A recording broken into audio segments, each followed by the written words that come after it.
Imagine this. 4 hours has passed by, and it's now time for you to take your dose of as-needed pain medication, which you get to refuse. Next up is a dose of another medication that makes you feel even sicker than the illness you're living with, if you could even call it that. You keep wondering how long this will last, the pain, the suffering, and the hospital bills that you're racking up.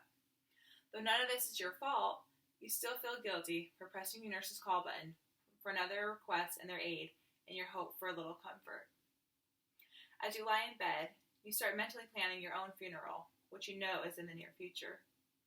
Feelings of anger, sadness, and frustration overcome you. There's a knock at your door. Now that most people know that you're sick, they decide to have a relationship with you. Why now? At this point, you've contemplated suicide several times. Do you know what life is like in constant pain with no end in sight except for death itself? A person living with a terminal illness has experienced many of the thoughts and feelings I just mentioned. There may be a way to relieve this. Assisted suicide. Assisted suicide is a suicide of a patient suffering from an incurable disease affected by the taking of lethal drugs provided by a doctor for this purpose.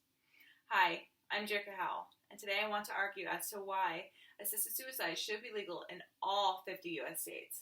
I'll cover the issues that someone in this position faces, the causes, and how they can be alleviated. If we have a terminal illness, then we should have the right to die with dignity. I'd like to address 3 problems surrounding the issue. The first belongs to a woman named Brittany Maynard. In the spring of 2014, she learned that she had terminal brain cancer at the age of 29.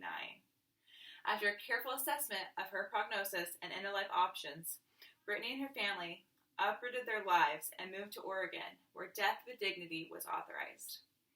She was an advocate for having this option because she believed in healthcare and our basic human rights. This isn't a choice for some, and for some, a patient may not even feel the prescription written for them. Having this option in every state could give a sense of peace to many living without having to leave their home, which would lessen the financial burden of relocation. Another problem is pain and the pain surrounding our choices. According to a CNN article, last updated in August of 2018, California Governor Jerry Brown stated in a letter to the California State Assembly that he thought about his own death while considering whether to sign the bill. He says, "I do not know what I would do if I were dying in prolonged and excruciating pain, but I am certain, however, that it would be of a comfort to be able to consider the options considered by this bill." End quote. I completely agree with him. We may not be currently in the same situation as someone who is terminally ill, but it would be nice to know that we have options. And lastly, think about the problems that are caused by those who resort to traditional ways of suicide. Their dignity is robbed of them. Assisted suicide by a physician could avoid all of this. These 3 problems are caused by not being legal in all states, the extensive and expensive end-of-life comfort care, and not having humane options.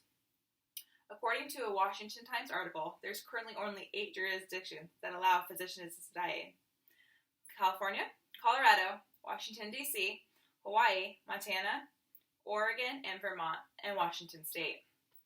This is why some choose to move to different states so that they can end their misery.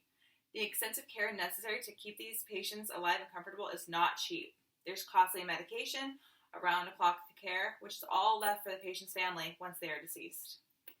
These causes of the problem with not being legal. For some, this may be overbearing and they still may choose to take their own life, only this time in not such a humane way, causing more pain for all who are all involved. These causes can be alleviated by the following: passing a bill and laws in favor if done by a physician, having less patient care, lessening the financial burden for the family. And to summarize journalist Anton Van Niekerk's take on the issue, states have their own power whether or not to allow, regulate, and prohibit assisted suicide. So it is possible to eventually have this legal in the entire United States. Being done by a physician with certain guidelines would make this option unique for terminally ill patients or patients in an irreversible coma. You can help by urging your state representatives to support bills that would legalize assisted suicide in your state. And lastly, the huge financial costs could be lifted by a patient deciding they no longer need the care. This allows for them to have one last thing that they can control about their life. Now that I've covered the controversial issue, the problems that cause it, and some of their solutions, which all point to assisted suicide, please think of yourself as someone in this position. We don't play a role in being born, but we do have the right to decide how long we want to live, especially if we are declared terminally ill by our doctor. However, that right isn't always morally right to execute. Having assisted suicide become legal everywhere could eliminate some traditional forms of suicide. Think about it.